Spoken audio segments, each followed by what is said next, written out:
Hi friends, சமையலே எனக்கு தெரியாதுங்க. எனக்கு மீன் குழம்புலாம் வைக்கவே தெரியாத அப்படின்னு சொல்கிறவங்க கூட இந்த முறையில் வச்சு பாருங்கள். நீங்கள் தான் செஞ்சீங்களான்னு உங்கள் வீட்டில் உள்ளவங்க கேட்பாங்க. அந்த அளவுக்கு சூப்பராக இருக்கும். வாங்க எப்படி செய்யலான்னு பார்க்கலாம். ஒரு வாணலியில் ஒரு குழிக்கரண்டி அளவு நல்லெண்ணெய் எடுத்துக்கோங்க. நல்லெண்ணெயில் செய்யக்குள்ள குழம்பு டேஸ்ட் சூப்பராக இருக்குங்க. அதில் ஒரு ஸ்பூன் அளவு வெங்காய வடகம், இது சின்ன வெங்காயம் சேர்த்துருக்கேங்க.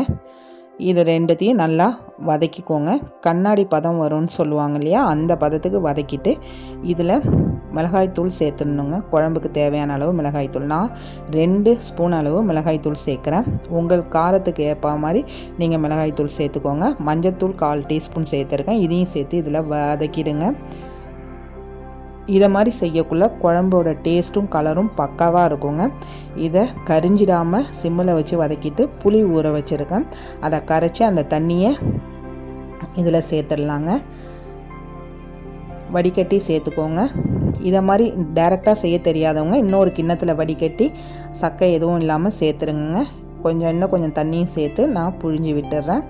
இப்போ இதில் தேவையான அளவு உப்பை சேர்த்துடலாம்.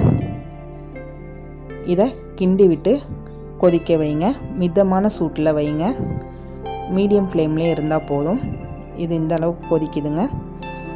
இது சுண்ட கொதித்து வரணும். அப்போ தான் குழம்பு டேஸ்ட்டாக இருக்கும். இங்கே பாருங்கள், உள்ளே விட்ட எண்ணெய் வெளியில் வருது.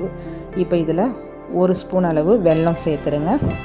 இது நல்லா கொதித்து குழம்பு சுண்டி வந்துட்டு பாருங்கள். இந்த பதத்தில் நம்ம மீனை சேர்த்தா தான் கரெக்டாக இருக்குங்க. இப்போ இதில் கழுவி வச்சுருக்க மீனை சேர்த்துடலாம்.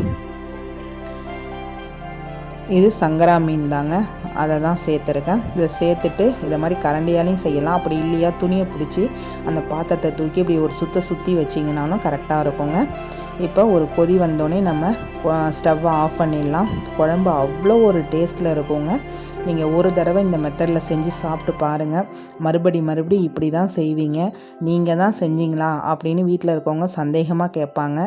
இது மீனோட செனைங்க. இதை பொரியல் எப்படி பண்ணலாம் அப்படிங்கிற வீடியோ நான் போட்டிருக்கேன். அது நம்ம சேனலில் இருக்குது. அதோட லிங்கை நான் கீழே கொடுக்குறேன், போய் பாருங்கள். இந்த செனையை குழம்பு ஆஃப் பண்ணக்குள்ளே தான் போடணும், இல்லைன்னா கரைஞ்சிடும்.